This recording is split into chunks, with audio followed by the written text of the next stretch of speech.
Let's be real, nobody in Australia wants to be poor forever. But the sad truth is, many Aussies will struggle financially their entire lives. Not because they're lazy, but because they've never been taught the rules of money.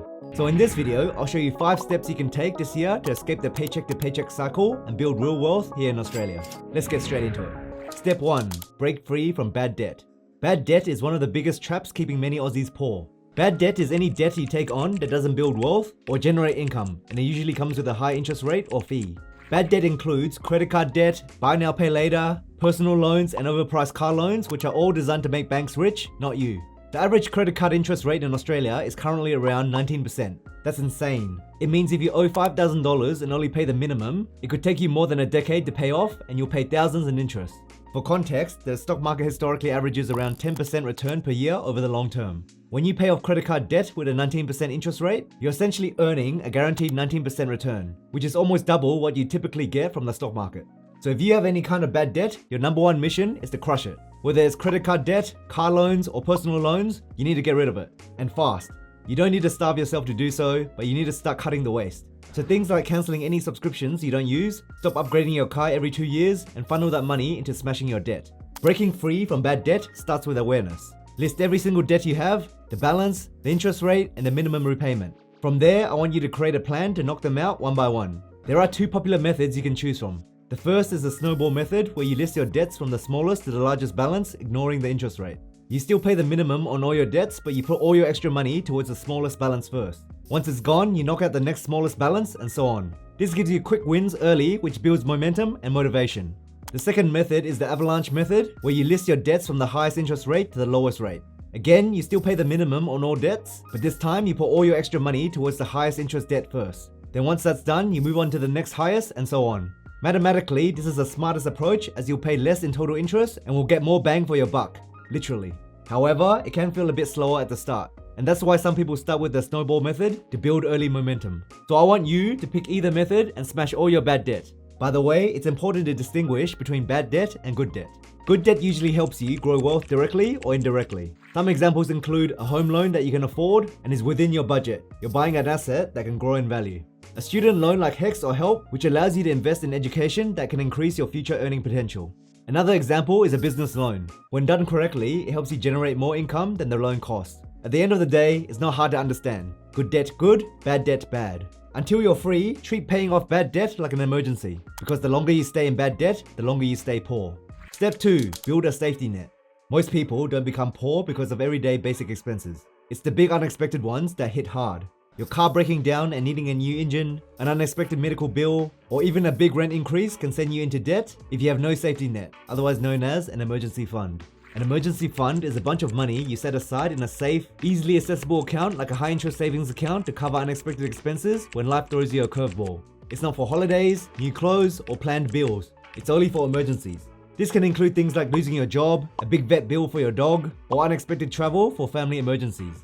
So how much should you have? As a starter goal, maybe try to save $2,000 to $5,000 to cover smaller emergencies. But your long-term goal should be 3 to 6 months worth of living expenses, especially if you have kids, a home loan, or work in an unstable industry. Just imagine one day you lose your job and you don't have a safety net. You would be super stressed trying to find a new job while fighting off all the bills coming your way that month. With at least a 3-month buffer, you'll have breathing room to find the right job rather than accepting the first offer out of desperation. So your emergency fund is your insurance against bad luck. It won't make you rich, but it will stop you from being poor. It will also prevent you from taking out debt from a credit card or personal loan, which could save you from going down a bad path. It's not about building wealth. It's about protecting yourself from going backwards when life throws you a curveball. Step 3. Increase your income. Here's a truth bomb. You can't save your way to wealth on a 60k salary in Australia. Cost of living in Australia is high. Rent, petrol, groceries, and relying only on a single average salary will keep most people poor. Please remember, there is a limit on how much you can save, but there is no limit on how much you can earn. So the key is to focus on growing your earning power. There's a few ways you can do this. 1. Negotiate your salary. Many Aussies never ask for a raise because in their mind, they think they will automatically get what they deserve. But trust me, it's very rare for your company to just give you a big raise without you asking for one. By simply asking, you can bump your pay by 5 to 10%. But make sure you come prepared with market salary data and a list of your wins and value to the company. Timing also matters, so ask after big wins, performance reviews, or when budgets are being set. 2. Upskill into higher paying roles. Certain industries pay far more than others. Some in-demand areas in Australia right now are Tech, especially AI, cybersecurity, data analysis, healthcare, engineering, trades, and renewable energy. Use TAFE, online certificates, or short courses that build skills that employers will pay for. For example, our friend Sharon from Melbourne is a warehouse picker on $30 per hour. During her spare time, she completed an 8-week TAFE course, plus she got her forklift license and improved her Excel and inventory skills. She was then promoted to team leader within 3 months, and her pay increased by 30%. 3. Switch jobs. In Australia, job switchers often earn 7 to 10% more than those who stay put. New employers must offer competitive salaries to lure talent, so take advantage of this. When switching jobs, you re-enter the job market as a fresh candidate, which compels employers to offer you the current market rate, typically much higher than what your previous employer was paying. And 4. Start a side hustle. This is my favorite. Many Aussies these days are creating second income streams. Some ideas include freelancing, such as writing, design, coding, or video editing. Online businesses such as e-commerce, digital products, and content creation like what I do. And you have service-based hustles like tutoring, photography, and handyman work. For example, our friend Mike is an electrician from Sydney earning $90K a year. He enjoys his job, but with rising rent, petrol, and bills, he wanted to get ahead faster.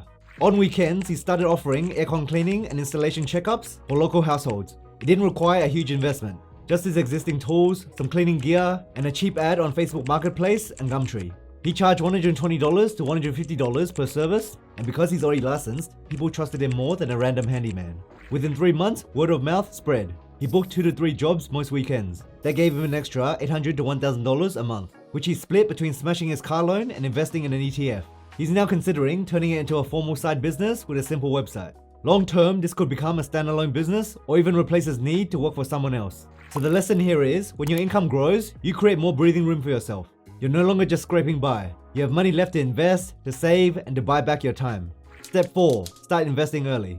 Here's the difference between the rich and the poor. The poor work for money. The rich make money work for them. If you want to break the cycle of being poor forever, you have to start investing. And the earlier, the better.